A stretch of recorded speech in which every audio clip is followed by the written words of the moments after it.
Hello, bienvenue dans J'ai peur, donc j'y vais, le podcast qui t'aide à te lancer. Je suis Steph, je suis coach et aujourd'hui, c'est la rentrée. En tout cas, c'est la période de la rentrée et qui dit rentrée dit retourner au travail, retourner au bureau et peut-être parfois dans un job qu'on n'aime pas forcément.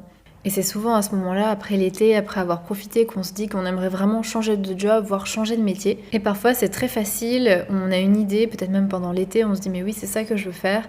Et c'est très facile, ça c'est vraiment les personnes chanceuses et qui ont l'idée tout de suite de leur reconversion professionnelle ou du métier qu'elles aimeraient faire. C'est un peu comme une évidence, mais vraiment c'est une espèce rare. Et il y a 3 autres catégories de personnes, donc en tout il y en a 4. J'ai vraiment identifié 4 catégories de personnes qui veulent changer de métier. Donc les chanceuses, celles pour qui c'est simple entre guillemets de trouver une idée, celles qui sont réticentes, c'est-à-dire qu'elles sont pas heureuses dans leur travail, qu'elles y sont plus bien, mais elles veulent pas franchement en changer, elles serrent les dents pour plein de raisons, bonnes ou mauvaises. Peut-être parce qu'elles ont des avantages dans leur travail et qu'elles se disent que ça serait quand même bête de gâcher ça, peut-être parce qu'elles ont une famille et qu'elles se disent que c'est trop difficile de changer de job à ce moment-là, peut-être parce qu'elles se rendent pas compte que c'est pas normal d'être malheureux dans son travail, et ça je le vois beaucoup pour plein de gens, et même dans notre société actuelle, être malheureux au travail, ne pas s'épanouir dans son travail, c'est normal. Et je pense que ça vient très clairement des générations précédentes, alors qu'aujourd'hui on voit bien qu'il y a plein de personnes qui vivent de leur passion, qui font des métiers qui les passionnent, qui en changent quand ça les passionne moins pour faire autre chose.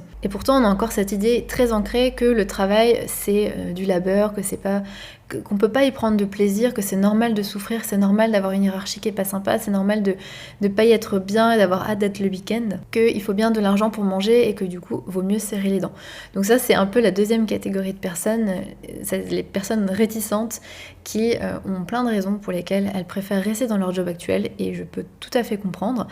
Et ensuite on a 2 autres catégories qui sont les personnes en général qui viennent me voir pour les aider dans leurs projets. C'est d'une part, celles qui ont trop d'idées de projets, les multipassionnés, les multipotentiels, qui ont plein de centres d'intérêt et qui se demandent comment choisir, comment être sûr de faire le bon choix. Et j'ai appartenu à cette catégorie pendant très longtemps, je suis restée vraiment coincée avec ça parce que j'avais trop d'idées de projets et j'étais incapable de choisir, j'étais terrifiée à l'idée de me tromper, à l'idée de rater quelque chose qui aurait pu être mieux pour moi. Puis j'avais peur de me lancer dans quelque chose et finir par me lasser, donc je suis restée un petit peu comme ça dans le flou avec plein d'idées de projets et je savais pas exactement comment départager, comment choisir. Et j'en parle souvent notamment sur les réseaux sociaux, et je pense que c'est pour ça que pas mal de femmes qui viennent me voir pour les accompagner sont dans ce cas-là aussi. Mais la majorité de mes clientes sont des personnes qui n'ont pas d'idée de projet du tout.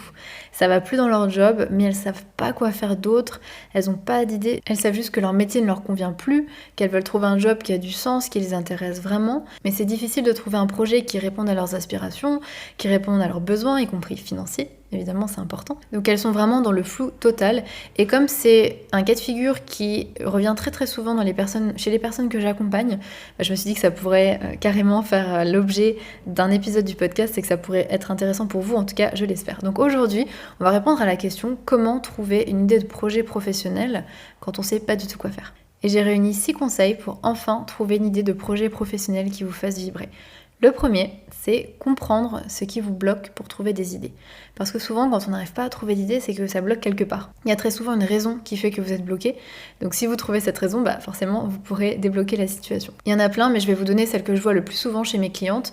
Et j'espère peut-être que ça vous fera un déclic et que vous direz « mais oui, mais c'est ça ». Évidemment, la première, c'était mon cas, c'était de chercher absolument à trouver votre passion, votre vocation, alors qu'en réalité, vous êtes multipassionné, vous êtes multipotentiel, c'est-à-dire que vous vous intéressez à beaucoup de choses et vous êtes capable d'investir du temps, de l'énergie dans un domaine qui vous intéresse pour finir par l'abandonner une fois que vous en avez fait le tour, soit par ennui, parce que ça vous intéresse plus forcément que voilà, vous en avez fait le tour, ou bien parce que vous avez découvert autre chose et vous avez envie d'aller expérimenter autre chose. Et sachez vraiment qu'être multipassionné, être multipotentiel, c'est un câblage interne, c'est un mode de fonctionnement que vous ne pourrez pas changer. Donc si vous êtes comme ça, si vous avez toujours fonctionné comme ça, toujours eu plein de centres d'intérêt, mais jamais vraiment rien qui ressort, et vous finissez par vous lasser, vous avez envie de changer, vous êtes très curieux, sachez que vous fonctionnez comme ça en fait. Et chercher à vous restreindre à un domaine, ça ne va pas marcher. Et pensez qu'un jour vous allez trouver votre passion, qu'un jour vous allez avoir un déclic, c'est peine perdue. Vraiment, je vous le dis, vous n'êtes pas un spécialiste. Si vous êtes multipassionné, vous ne serez jamais sans doute un spécialiste et c'est ok. Et ça veut sans doute dire que vous aurez plusieurs carrières, plusieurs vies, qu'il y aura plusieurs recommencements et c'est ok parce que c'est comme ça que vous fonctionnez. Et même si Parfois, c'est ennuyeux de se sentir pas stable, de se sentir...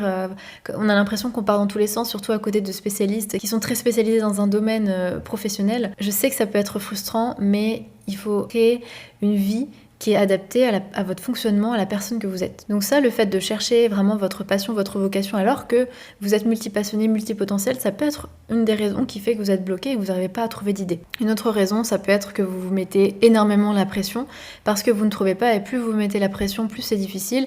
Et peut-être que vous vous comparez avec votre amie d'enfance qui voulait être infirmière depuis qu'elle est petite. Sachez en tout cas que vous n'êtes pas la seule ou le seul dans ce cas-là, loin de là. C'est rare au final les personnes qui ont trouvé leur vocation depuis qu'elles sont petites ou petits, et le fait de vous autocritiquer, de vous autoflageller parce que vous ne trouvez pas, ça sert à rien malheureusement. Une autre explication au fait de ne pas trouver d'idées, de projets professionnels, c'est le fait de s'être perdu en chemin. Et ça c'est quelque chose que je vois souvent chez les femmes qui viennent me voir, et je dis femmes parce que oui, depuis le début de la création de mon activité, 100% de mes clientes sont des femmes, donc voilà, c'est juste la réalité de ce que je fais, des personnes avec qui je travaille. Je suis pas du tout fermée au fait de travailler avec des hommes, mais voilà, dans la pratique, ce sont des femmes avec qui je travaille, et très souvent elles viennent me voir en me disant qu'elles ne savent plus vraiment qui elles sont, elles ne savent plus vraiment ce qu'elles veulent, et pourquoi elles savent plus, elles sont déconnectées un petit peu d'elles-mêmes, elles ne savent plus qui elles sont vraiment, ce dont elles ont vraiment réellement envie. Et je vais pas forcément m'étendre là-dessus, mais il y a plein de raisons pour lesquelles on peut se perdre en chemin et plus forcément être connecté avec qui on est vraiment. En tout cas, c'est pour ça que le travail d'introspection qu'on fait dans le programme de coaching que j'ai développé est extrêmement important. C'est pour être sûr qu'on est vraiment en adéquation totale avec qui on est, qu'on est vraiment aligné, qu'on sait exactement quelles sont nos valeurs, nos besoins, nos aspirations, ce qu'on veut, notre vision, enfin tout, qu'on soit vraiment clair sur qui on est pour pas faire des choix qui finalement répondraient à des injonctions ou aux envies des autres ou à l'avis des autres. Parfois on se rend même plus compte aussi qu'on est influencé par les autres. Donc c'est vraiment important de se reconnecter complètement à soi-même parce qu'au final le métier qu'on exerce et le chemin qu'on prend, c'est nous qui le prenons. Donc c'est important d'être aligné avec ça. Et puis parfois on se sent bloqué, on n'a pas d'idée parce qu'on attend l'idée parfaite, parce qu'on attend le déclic. Et là je ne jette la pierre à personne parce que c'était vraiment mon cas. Quand je suis partie en voyage, alors que j'avais fini mon master quand même, je précise, je m'étais dit que j'allais trouver une idée, mais j'ai pas vraiment cherché. En fait, je cherchais pas, je regardais ce qu'il y avait autour de moi, je parlais avec des personnes, mais j'étais pas dans une recherche active. Et souvent, on ne trouve pas parce qu'on ne sait pas comment chercher. Et on attend d'avoir la bonne idée, on attend d'avoir un déclic, on attend.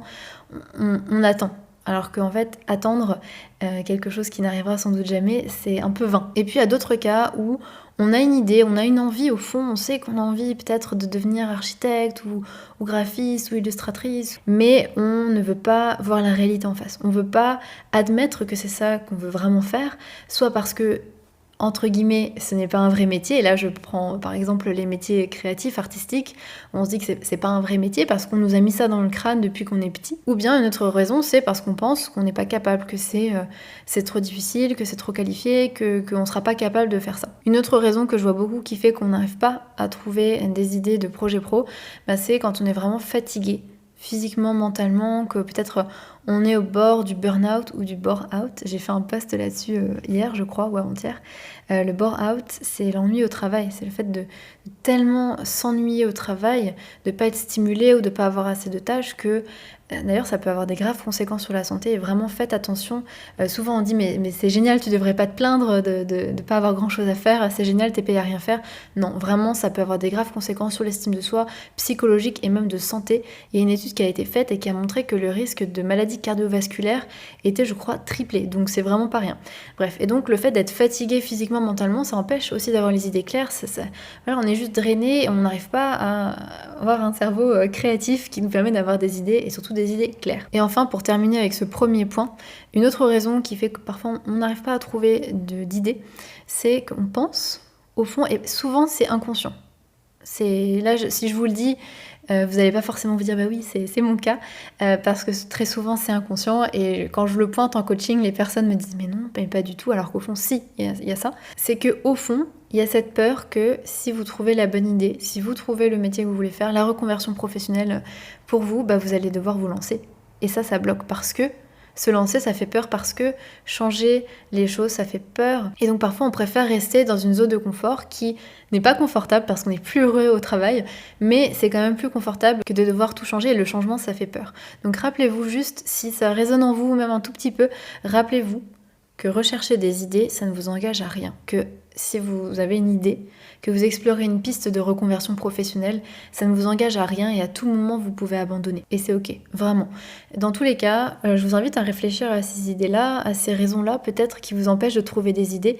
C'est vraiment important de comprendre ce qui bloque pour avancer. Donc voilà, ça c'était le premier point, premier conseil, c'est rechercher la cause du blocage de vos idées. Deuxième point, c'est d'apprendre à vous connaître, vous, en profondeur. Et là, je reviens du coup sur cette idée d'introspection que j'évoquais juste avant. Elle est extrêmement importante. C'est toute la première phase du programme d'accompagnement que je propose. Et vraiment, il ne faut pas la négliger. Quand vous savez exactement qui vous êtes, ce que vous voulez, où vous allez, pourquoi, c'est beaucoup plus facile d'avancer, de faire des choix et d'être sûr que ça vous correspond. Malheureusement, souvent, le premier réflexe quand on veut changer de métier, c'est de chercher à l'extérieur de soi. C'est-à-dire d'aller checker des listes de métiers, par exemple, sur Internet, de faire des tests de personnalité, de faire un bilan de compétences. C'est intéressant, certes, mais c'est un peu comme si vous demandiez aux autres qui vous êtes. La seule personne qui sait réellement qui vous êtes, c'est vous. Vous avez les réponses à l'intérieur de vous. Et je sais que je vais pas me faire des amis en disant ça, mais vraiment pour moi, les tests de personnalité... Voilà, non. Pour moi, c'est comme l'horoscope, vous allez forcément trouver, un peu comme aussi le dictionnaire des prénoms, vous allez forcément trouver des choses qui vous correspondent, mais vraiment, enfin, vous êtes une personne unique, il n'y a aucun test de personnalité qui peut vous dire qui vous êtes. Vous allez peut-être trouver des choses intéressantes en vous disant bah oui, ça c'est vrai, mais je pense que si vous lisez le test de personnalité de quelqu'un d'autre, vous pourrez aussi vous y retrouver. Et parfois, ça ne fait que confirmer, ça peut vous aider à vous affirmer en vous disant bah oui, je suis comme ça. Mais en réalité, si vous regardez vraiment, même le MBTI, si vous regardez vraiment comment ça a été créé, voilà, la base scientifique n'est pas très épaisse, on va dire ça comme ça. Bref, c'est mon avis. Les bilans de compétences, c'est intéressant aussi. Après, c'est pas forcément idéal pour trouver des idées du tout. Ça reste assez limité. Ça peut être intéressant. Et souvent, des personnes qui viennent me voir ont aussi fait un bilan de compétences. Ça suffit pas forcément, mais ça peut être bien aussi. En tout cas, ce que je vous invite à faire, c'est vraiment commencer par chercher les réponses à l'intérieur. Vraiment faire ce travail d'introspection. Parce que c'est important de se reconnecter à soi en priorité, de comprendre qui vous êtes, comment vous fonctionnez. Et pour ça, il suffit de vous poser les bonnes questions. Et c'est pour ça que je donne beaucoup de travail de journaling, enfin beaucoup, relativement, dans ce programme-là, parce que c'est important de prendre le temps de se poser et de répondre à des questions et se poser vraiment les questions. Donc je vais vous donner quelques petites idées de questions qui pourraient vous aider. Et je vous invite là à faire pause, prendre un carnet, un stylo et noter. Je vous invite à vous demander déjà qu'est-ce que vous aimez faire et que vous faites sans voir le temps passer. Ça, c'est important. Qu'est-ce qui est important pour vous dans la vie? Quelles sont vos valeurs? C'est aussi très très important. De quoi vous avez besoin pour être épanoui au travail? Et ça, vous pouvez prendre vos anciennes expériences professionnelles ou vous demander, peut-être avec ce qui n'a pas marché dans votre précédente expérience pro, qu'est-ce que maintenant vous avez besoin pour être épanoui? Demandez-vous peut-être aussi qu'est-ce qui vous procure des émotions positives, parce que ce sont elles qui sont indispensables pour rester motivé au quotidien. Vraiment, c'est quand vous ressentez des émotions positives, c'est un peu comme l'argent. C'est pas l'argent, le fait d'avoir de l'argent qui fait que vous êtes heureux. C'est le fait de pouvoir faire des choses avec cet argent, peu importe ce que vous faites avec, peu importe ce que vous projetez dessus, mais c'est pas le fait d'avoir des billets qui vous rend heureux, si vous avez encore des billets d'ailleurs. C'est le fait de pouvoir acheter quelque chose qui vous fait plaisir, de pouvoir inviter quelqu'un au restaurant. C'est ces choses-là. Donc cherchez qu'est-ce qui vous procure des émotions positives, parce que ce sont exactement elles que vous voulez ressentir. Et puis c'est également intéressant de regarder quelle est votre mission de vie, bien que, comme je l'ai dit plusieurs fois, le fait d'avoir une mission n'est pas forcément lié, enfin vous n'êtes pas obligé de faire un travail qui répond à cette mission. Si votre mission, je sais pas, c'est de faire voyager les autres à travers l'écriture, par exemple, ça peut être aussi un passe-temps, ça peut être aussi, vous pouvez aussi réaliser votre mission avec vos voisins, c'est pas forcément quelque chose qui va toucher le monde entier ou que vous allez faire à travers votre travail, mais c'est intéressant aussi de répondre un petit peu à cette question de votre mission. Et évidemment, je l'avais déjà dit dans un autre podcast, mais votre mission de vie, c'est pas une mission qu'on vous a donnée à la naissance de Dieu, machin, enfin peut-être que certaines personnes croient ça, et quand elles parlent de mission de vie, c'est ça, mais en tout cas, ma définition à moi de mission de vie, c'est pas ça, c'est simplement révéler vos talents, vos valeurs, ce qui est important pour vous, quel message vous avez envie de porter, et le porter au monde. Voilà, c'est ça pour moi une mission de vie, c'est utiliser votre potentiel, votre talent, votre authenticité pour contribuer et inspirer autour de vous. Et j'en avais déjà parlé, mais ma mission à moi, c'est d'être libre et d'aider d'autres personnes à être libres. Et dans un sens, ce que je fais actuellement avec ce métier de coach, c'est une manière d'aider des personnes à être libres, à se sentir libres dans leur travail, à se sentir libres. On travaille aussi sur l'estime de soi, se libérer du carcan dans lequel on est, des injonctions, de la peur du regard des autres, de l'anxiété, tout ça, ça fait partie.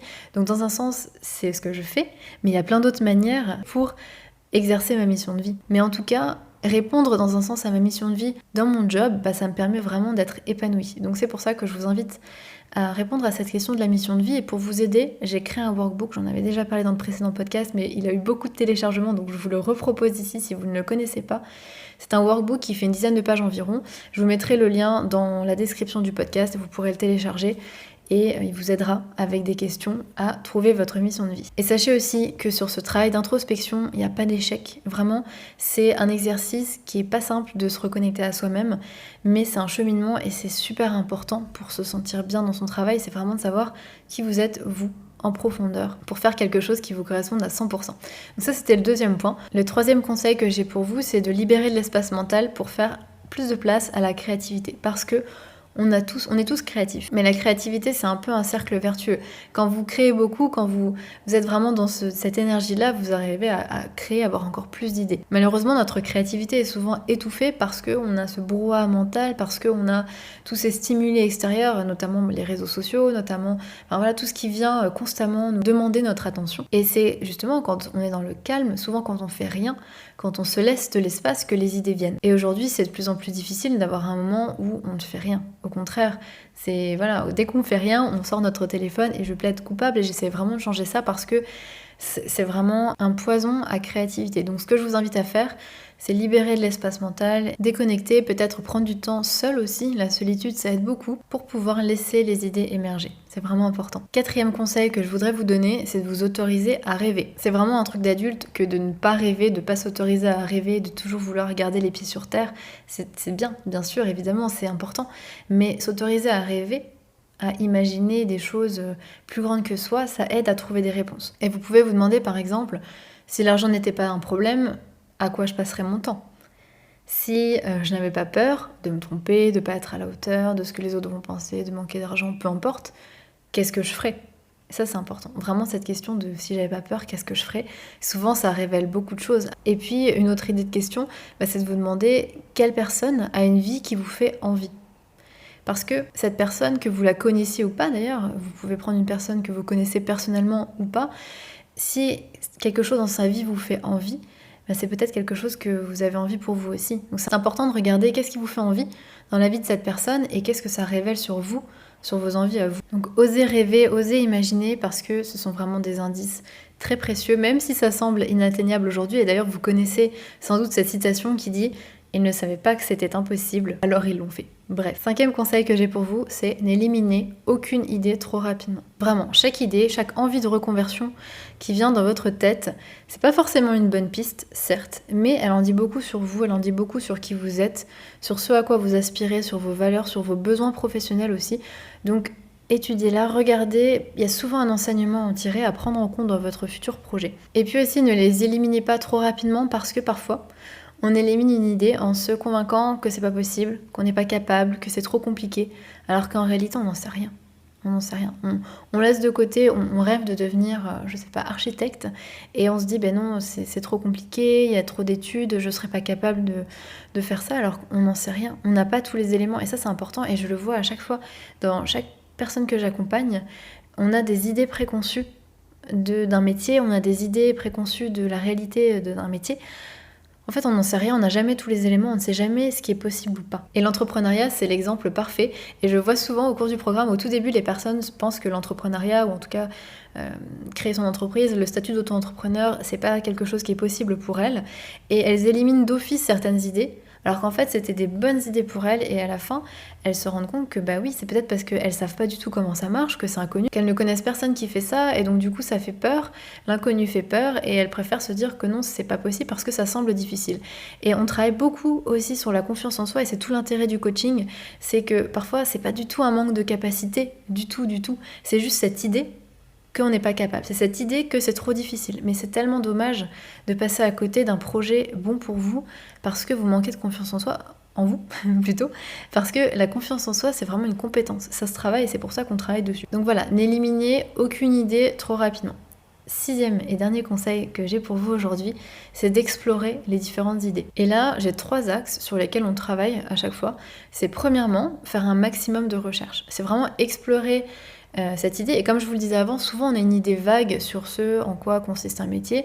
Parfois on a des préjugés, donc c'est important de faire vraiment des recherches poussées, de contacter aussi des professionnels, par exemple sur LinkedIn, de regarder les différentes entreprises, vraiment faire un maximum de recherches pour vraiment comprendre la réalité du métier, le quotidien d'une activité. Et pour ça, concentrez-vous vraiment plusieurs jours, voire une semaine, sur une idée pour aller à fond. Et puis à la fin, faites le bilan. Qu'est-ce que vous avez appris? Est-ce que ça vous intéresse toujours avec toutes ces recherches que vous avez faites?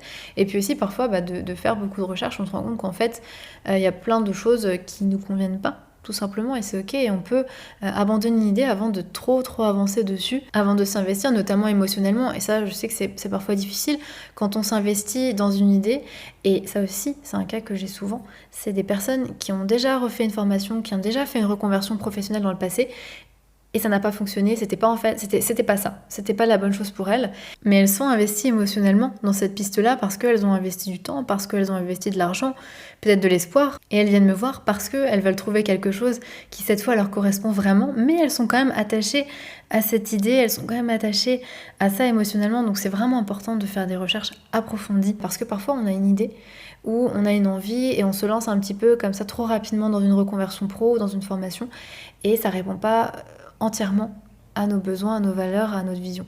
Et d'ailleurs, c'est le 2e axe pour vraiment explorer une idée, c'est vous demander si elle est cohérente avec votre vision, si elle est cohérente avec la vie que vous voulez mener. Et c'est pour ça que le travail d'introspection que je propose, il est plus poussé que seulement sur la partie travail, c'est vraiment quelle vie vous voulez avoir. Parce que si c'est important pour vous de passer beaucoup de temps avec votre famille et d'avoir de la stabilité, un métier, vous êtes trop souvent en déplacement ou avec des horaires décalés, vous vous épanouira pas pleinement. Donc c'est important de savoir où vous allez, vraiment sans avoir un plan détaillé de votre vie sur 20 ans, mais où vous allez, ce qui est important pour vous, pour que ça colle en fait. Parce que au final, un travail ne doit pas... c'est pas le centre de notre vie, mais ça prend tellement de place qu'il faut que ça colle avec le reste de votre vie, que ça vous permette d'avoir la vie que vous voulez avoir, que ce soit en termes de salaire, mais aussi en termes de conditions de vie, de tout. Donc c'est vraiment important de connaître votre vision, la vie que vous voulez mener, et de voir si c'est cohérent avec, en tout cas si votre projet professionnel est cohérent avec cette vision-là. Et puis le 3e axe à creuser pour vraiment explorer une idée, c'est vous demander pourquoi. Pourquoi cette idée de projet professionnel vous intéresse vraiment? Qu'est-ce qui vous attire? En quoi ça répond à vos besoins? En quoi ça répond à vos désirs, à vos appétences, à vos valeurs? Quelles émotions vous imaginez que vous allez ressentir au quotidien? Encore une fois, les émotions qu'on ressent sont très importantes. Plus on ressent d'émotions positives et plus on a envie d'aller au travail, évidemment. Donc voilà, c'est important de savoir pourquoi cette idée de projet professionnel vous intéresse. Ça vous permettra de faire le tri aussi entre les différentes idées que vous pouvez avoir. Et voilà, c'était mes 6 conseils pour vous aider à trouver une idée de projet professionnel qui vous fasse vibrer. Évidemment, la clé de ces conseils, c'est de prendre le temps de les appliquer. Et c'est pas toujours facile. Et je sais que ça ne fait pas tout. Et parfois, on sent qu'on stagne, on sent qu'on est perdu. Et c'est là qu'un accompagnement peut être nécessaire, d'avoir quelqu'un qui est neutre, qui vous apporte un changement de perspective, qui vous apporte aussi un nouveau regard sur qui vous êtes. Parce que parfois, on ne voit pas certains aspects, certaines parties de nous. Et ça peut être intéressant aussi de les mettre en lumière pour avancer, parce que c'est parfois là aussi que ça bloque. Donc si vous sentez que vous avez besoin d'avancer, d'être accompagné, je vous invite à découvrir mon programme d'accompagnement individuel Oser. C'est un programme d'accompagnement sur mesure pour trouver votre voie professionnelle et surtout pour oser la concrétiser. Donc c'est la partie confiance en soi aussi qui est très importante. Et enfin vous épanouir pleinement au travail parce que c'est extrêmement important. Si ça vous appelle, je vous invite à réserver un appel découverte avec moi. C'est un appel offert d'une durée de 30 minutes où on pourra échanger sur vos problématiques, sur ce que vous souhaitez accomplir, sur où vous souhaitez aller et voir si je suis la bonne personne pour vous. Tout simplement, je vous mettrai le lien pour ça dans la description du podcast et je vous souhaite une très très belle journée et je vous dis à dans 2 semaines. Ciao!